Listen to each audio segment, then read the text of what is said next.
ابني عنده 11 سنة وسألني سؤال معرفتش إجابته.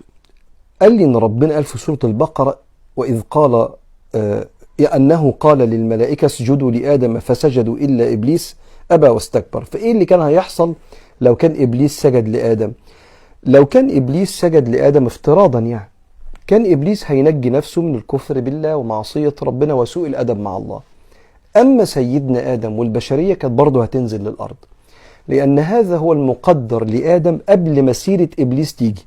اللي حافظ منكم سورة البقرة في الصفحة على الشمال فوق بتبدأ وإذ قال ربك للملائكة إني جاعل في الأرض خليفة، ودار الحوار ما بين ملك الملوك سبحانه وتعالى والملائكة.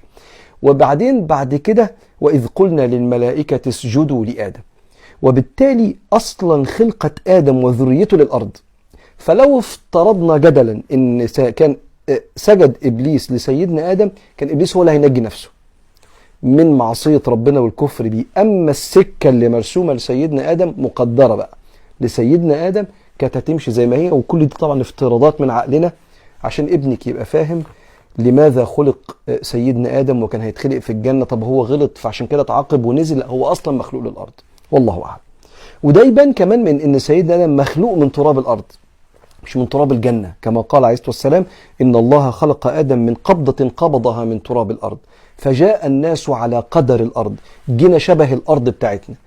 ليه؟ أولا عشان نحس بالانتماء ليها والألفة، أنا مخلوق من اللي أنا عايش فيه ده. ثانيا النبي بيقول فجاء الناس عليه الصلاة والسلام على قدر الأرض، فمنهم الأبيض والأسود والأحمر ألواننا زي التراب، ومنهم السهل زي الرملة الناعمة، ومنهم الحزن شديد زي الصخور، شخصيتنا يعني.